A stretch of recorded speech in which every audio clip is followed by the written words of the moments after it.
Assalamualaikum warahmatullahi wabarakatuh. Halo anak-anak hebat, apa kabarnya? Semoga kita semua dalam keadaan sehat dan tetap semangat. Izinkan saya memperkenalkan diri saya. Kenalkan, nama saya Triwanda Rahman dengan NIM 2011061880 dari kelas D11 semester 4 Prodi Pendidikan Guru Sekolah Dasar. Video pembelajaran ini dibuatkan untuk memenuhi tugas ujian akhir semester mata kuliah Strategi Belajar Mengajar SD.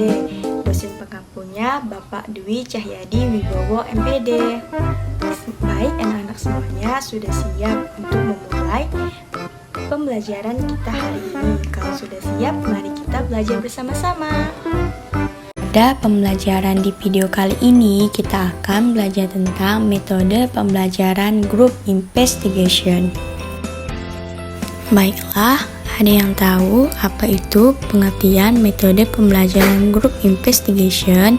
Kalau tidak tahu, simaklah penjelasan berikut ini. Pengertian metode pembelajaran group investigation. Model group investigation seringkali disebut sebagai metode pembelajaran kooperatif yang paling kompleks. Hal ini disebabkan oleh metode ini memadukan beberapa landasan pemikiran, yaitu berdasarkan pandangan konstruktif, democratic teaching, dan kelompok belajar kooperatif.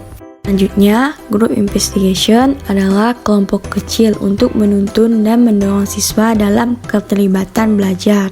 Metode ini menuntun siswa untuk memiliki kemampuan yang baik dalam berkomunikasi maupun dalam keterampilan proses kelompok atau group process skills. Hasil akhir dari kelompok adalah sumbangan ide dari tiap anggota serta pembelajarannya. Kelompok yang notabene lebih mengasah kemampuan intelektual siswa dibandingkan belajar secara individual. Dan ada juga menurut para ahli, yaitu Egen dan Kauhak dalam Maimunah tahun 2005 halaman 21, mengemukakan grup investigasi adalah strategi belajar kooperatif yang menempatkan siswa ke dalam kelompok untuk melakukan investigasi terhadap suatu topik. Dari pertanyaan tersebut dapat disimpulkan bahwa metode grup investigasi mempunyai fokus utama untuk melakukan investigasi terhadap suatu topik atau objek khusus. Selanjutnya kita masuk ke tujuan metode pembelajaran grup investigasi. Metode grup investigasi paling sedikit memiliki 3 tujuan yang saling terkait, yaitu pertama, grup investigasi membantu siswa melakukan integrasi terhadap suatu topik secara sistematis dan analitik. Hal ini mempunyai implikasi positif terhadap pengembangan keterampilan penemuan dan membentuk mencapai tujuan. Yang kedua, pemahaman secara mendalam terhadap suatu topik yang dilakukan melalui investigasi. Dan yang ketiga, melatih siswa untuk bekerja secara kooperatif dalam memecahkan suatu masalah. Dengan adanya kegiatan tersebut, siswa dibekali keterampilan hidup life skill yang berharga dalam kehidupan bermasyarakat. Jadi, guru menerapkan model pembelajaran grup investigasi dalam mencapai 3 hal, yaitu dapat belajar dengan penemuan, belajar isi, dan belajar untuk bekerja keras secara kooperatif. Kita akan mengetahui langkah-langkah apa saja pada metode pembelajaran grup investigasi. Langkah-langkah metode pembelajaran grup investigasi menurut Sadan DKK Halak tahun 1948 membagi langkah-langkah pelaksanaan metode grup investigasi, yaitu meliputi 6 tahapan, yaitu langkah-langkah metode pembelajaran grup investigasi. Yang pertama yaitu memilih topik. Tahap ini menekankan pada permasalahan. Siswa meneliti memilih subtopik khusus dari suatu masalah yang umum yang biasanya ditetapkan oleh guru. Peran ini dimulai dengan setiap siswa diberikan modul yang berisikan kisi-kisi. Yang kedua, perencanaan kooperatif.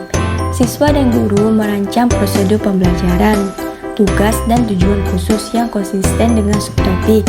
Setiap siswa menyumbangkan kontribusinya terhadap investigasi kelompok kecil. Yang ketiga yaitu implementasi.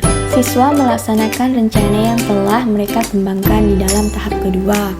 Kegiatan pembelajaran hendaknya melibatkan berbagai aktivitas dan keterampilan yang luas. Hendaknya mengerahkan siswa pada jenis-jenis sumber belajar yang berbeda, baik di dalam sekolah maupun di luar sekolah. Guru mengikuti kemajuan tiap kelompok dan menawarkan bantuan bila diperlukan. Yang keempat, analisis dan sintesis.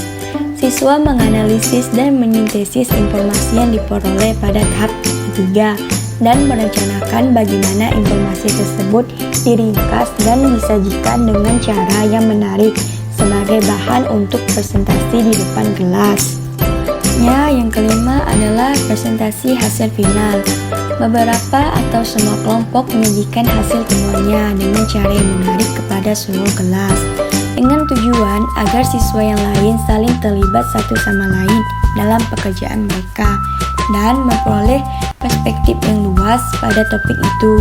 Guru mengkoordinir jalannya presentasi. Yang terakhir atau yang keenam adalah evaluasi. Kelompok-kelompok menangani aspek yang berbeda dari topik yang sama. Siswa dan guru mengevaluasi tiap kontribusi kelompok terhadap kerja kelas sebagai keseluruhan. Evaluasi yang dilakukan dapat berupa penilaian individu atau kelompok. Menurut Trianto tahun 2011 halaman 80-81. Selanjutnya kita akan belajar tentang tahap-tahap pembelajaran grup investigasi. Kita lihat di slide PPT ini, tahap-tahap pembelajaran grup investigasi ada 3 tahap, yaitu yang pertama, tahap pemecahan masalah. Berkenaan dengan proses menjawab pertanyaan, apa yang menjadi hakikat masalah dan apa yang menjadi fokus masalah. Yang kedua, tahap pengelolaan kelas. Berkenaan dengan proses menjawab pertanyaan, informasi apa saja yang diperlukan, bagaimana mengorganisasikan kelompok untuk memperoleh informasi itu. Yang terakhir atau yang ketiga, tahap pemaknaan perorangan yang berkenaan dengan proses pengkajian, bagaimana kelompok menghayati kesimpulan yang dibuatnya, dan apa yang membedakan seseorang sebagai hasil dari mengikuti proses tersebut. Baiklah, selanjutnya setelah kita mempelajari tahap-tahap pembelajaran grup investigasi, sekarang kita akan belajar kerangka pembelajaran metode pembelajaran grup investigasi. Baiklah, mari kita lihat sama-sama kerangka pembelajaran metode pembelajaran grup investigasi. Untuk lebih praktis, model grup investigasi dapat diadaptasi dalam bentuk kerangka operasional sebagai berikut. Nah, setelah kita melihat dari kerangka operasional pembelajaran grup investigasi yang ditulis oleh Joyce dan Well ini, dapat kita ketahui bahwa kerangka operasional metode pembelajaran grup investigasi adalah sebagai berikut. Yang pertama, siswa dihadapkan dengan situasi masalah. Yang kedua, siswa melakukan eksplorasi sebagai respon terhadap situasi problematis. Yang ketiga, siswa merumuskan tugas-tugas belajar atau learning text dan mengorganisasikan untuk membangun suatu proses penelitian. Yang keempat, siswa melakukan kegiatan belajar individual dan kelompok. Dan terakhir dan kelima, siswa menganalisis kemajuan dan proses yang dilakukan dalam proses penelitian kelompok, melakukan proses pengulangan kegiatan atau recycle activities. Kita akan mempelajari kelebihan dan kekurangan metode pembelajaran grup investigasi. Yang pertama, kita akan membahas kelebihannya. Yang pertama, model pembelajaran grup investigasi memiliki dampak positif dalam meningkatkan prestasi siswa belajar. Yang kedua, penerapan model ini mempunyai pengaruh positif, yaitu dapat meningkatkan motivasi belajar siswa. Yang ketiga, pembelajaran dilakukan membuat suasana saling bekerja sama dan berinteraksi antara siswa dan kelompok tanpa memandang latar belakang. Yang keempat, model ini juga melatih siswa untuk memiliki kemampuan yang baik dalam berkomunikasi dan menemukan pendapatnya. Yang terakhir atau yang kelima, memotivasi dan mendorong siswa agar aktif dalam proses belajar, mulai dari tahap pertama sampai tahap akhir pembelajaran. Setelah kita mengetahui kelebihan, sekarang kita akan Mengetahui kekurangan metode pembelajaran grup investigasi. Yang pertama, sedikitnya materi yang disampaikan pada satu kali pertemuan. Yang kedua, sulitnya memberikan penilaian secara personal. Yang ketiga, tidak semua topik cocok dengan model pembelajaran investigasi kelompok. Model ini cocok untuk diterapkan pada suatu topik yang menuntun siswa untuk memahami suatu bahasan yang dialami sendiri. Yang keempat, diskusi kelompok biasanya berjalan kurang efektif. Yang kelima, siswa tidak tuntas memahami materi prasyarat akan mengalami kesulitan saat menggunakan model pembelajaran ini. Mengetahui kekurangan dan kelebihan pada metode pembelajaran grup investigasi, selanjutnya kita akan belajar bagaimana cara mengatasi kekurangan metode pembelajaran grup investigasi. Kelemahan-kelemahan yang melekat dan yang ada ditemui dalam metode ini bukanlah berarti melemahkan penggunanya, melainkan agar dapat diambil langkah buat mengatasinya. Langkah-langkah untuk mengatasinya menurut Mansur tahun 1996 halaman 108 antara lain yaitu yang pertama, guru haruslah berupaya memperoleh pengetahuan yang luas dalam hal menyusun kelompok, baik melalui buku atau dengan bertanya kepada mereka yang telah mempunyai pengalaman. Yang kedua, kumpulkan data tentang siswa untuk menunjang tugas-tugas guru. 3. Adakan tes sosiometri dan buatlah sosiogram dari kelas bersangkutan untuk mengetahui atau ada murid yang terisolasi. Yang keempat, bimbingan terhadap kelompok harus dilakukan terus-menerus. Yang kelima, usahakan agar jumlah kelompok itu tidak terlalu besar dan anggotanya dalam waktu tertentu berganti-ganti. Yang terakhir, yang keenam, dalam memberikan motivasi haruslah menuju kepada kompetensi yang sehat. Nah, kita akan belajar bagaimana menerapkan metode pembelajaran grup investigasi dalam mata pelajaran biologi. Perencanaan dalam melakukan metode pembelajaran grup investigasi kelompok melibatkan 5 tahapan antara lain sebagai berikut. Yang pertama, menentukan tujuan. Yang kedua, merencanakan pengumpulan informasi. Yang ketiga, membentuk kelompok. Yang keempat, mendesain aktivitas kelompok. Dan yang kelima, merencanakan aktivitas kelompok secara keseluruhan. Di sini kita akan membahas tahap pertama yaitu tahap pengelompokan atau grouping. Seleksi topik pada tahap ini yaitu yang pertama, siswa mengamati, memilih topik dan menentukan kategori-kategori topik permasalahan. Yang kedua, setelah guru menyampaikan topik yang akan diinvestigasinya, misalnya tentang pertumbuhan dan perkembangan pada tumbuhan, faktor-faktor yang berpengaruh pada pertumbuhan dan perkembangan tumbuhan, perkembangan dan macam-macam pertumbuhan, maka siswa bergabung pada kelompok-kelompok belajar berdasarkan topik mereka pilih atau menarik untuk diselidiki. Yang ketiga, guru membatasi jumlah kelompok anggota. Masing-masing kelompok antara 4-5 orang berdasarkan keterampilan dan heterogenan. Selanjutnya, yang kedua, tahap perencanaan atau planning. Pada tahap ini, siswa bersama-sama merancang tentang yang pertama, apa yang akan mereka pelajari. Misalnya, pada faktor-faktor yang berpengaruh pada pertumbuhan dan perkembangan pada tubuh siswa akan mempelajari faktor-faktor dalam dan luar yang mempengaruhi pertumbuhan dan perkembangan tumbuhan. Yang kedua, bagaimana mereka belajar. Siswa menentukan metode dan sumber belajar yang tepat untuk menginvestigasi masalah. Yang ketiga, siapa dan melakukan apa, yaitu pembagian tugas per anggota. Yang keempat, untuk tujuan apa mereka menyelidiki topik tersebut, misalnya memperoleh konsep tentang bagaimana perkembangan epigea dan hipogeal secara macam-macam pertumbuhan.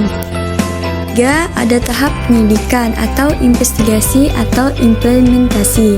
Pada tahap ini, kegiatan siswa adalah yang pertama, siswa mengumpulkan informasi, menganalisis data, dan membuat simpulan terkait dengan permasalahan yang diselidiki. Misalnya, siswa mencari sumber dari internet atau biologi textbook untuk menemukan bagaimana pengaruhnya terhadap pertumbuhan dan perkembangan tumbuhan serta mengetahui macam-macam hormon yang mempengaruhinya. Yang kedua, masing-masing anggota kelompok memberikan masukan kepada setiap kelompok lainnya. Yang ketiga, siswa saling bertukar, berdiskusi, mengklarifikasi, dan mempersatukan ide dan pendapat. Siswa mendiskusikan untuk membuktikan bagaimana faktor mempengaruhi pertumbuhan dan memberikan perlakuan yang berbeda. Selanjutnya kita masuk ke tahap yang keempat, yaitu tahap perorganisasian atau organizing atau analisis dan sintesis. Pada tahap ini kegiatan siswa meliputi sebagai berikut. Yang pertama, anggota kelompok menentukan pesan-pesan penting dalam proyeknya masing-masing. Yang kedua, anggota kelompok merencanakan apa yang akan mereka laporkan dan bagaimana mempresentasikannya. Misalnya, mereka akan melaporkan. Yang ketiga, perlakuan yang diberikan kepada tumbuhan dengan tidak diberikan cahaya langsung yang akan dipresentasikan melalui PowerPoint. Yang keempat, wakil dari masing-masing kelompok membentuk panitia diskusi kelas dalam presentasi investigasi. Tahap yang kelima yaitu tahap presentasi atau presenting, penyajian hasil akhir. Kegiatan pembelajaran di kelas pada tahap ini adalah sebagai berikut. Yang pertama, penyajian kelompok pada keseluruhan kelas dalam berbagai variasi. Bentuk penyajian dilakukan oleh perwakilan kelompok yang bertugas untuk menyajikan hasil investigasi. Yang kedua, kelompok yang tidak sebagai penyaji terlibat secara aktif sebagai pendengar. Dan yang ketiga, pendengar mengevaluasi, mengklarifikasi, dan mengajukan pertanyaan atau tanggapan terhadap topik yang disajikan. Terakhir yaitu tahap ke-6, tahap evaluasi atau evaluation. Pada tahap ini, kegiatan guru atau siswa dalam pembelajaran sebagai berikut. Yang pertama, siswa menggabungkan masukan-masukan tentang topiknya, pekerjaan yang telah mereka lakukan, dan tentang pengalaman-pengalaman efektifnya. Misalnya, siswa merangkum dan mencatat setiap topik yang disajikan. Yang guru dan siswa mengkolaborasi, mengevaluasi tentang pembelajaran yang telah dilaksanakan. Yang terakhir yaitu ketiga, penilaian hasil belajar haruslah mengevaluasi tingkat pemahaman. Misalnya, guru mengevaluasi dan memberikan tes uraian pada akhir diskusi. Baiklah anak-anak, materi kita telah selesai di video pembelajaran kali ini. Mohon maaf jika terdapat kesalahan kata dalam penyampaian materi. Dan semoga materi di video pembelajaran ini bermanfaat bagi kita semua. Semoga kita semua tetap semangat dalam belajar. Saya ucapkan terima kasih. Wassalamualaikum warahmatullahi wabarakatuh. Dadah.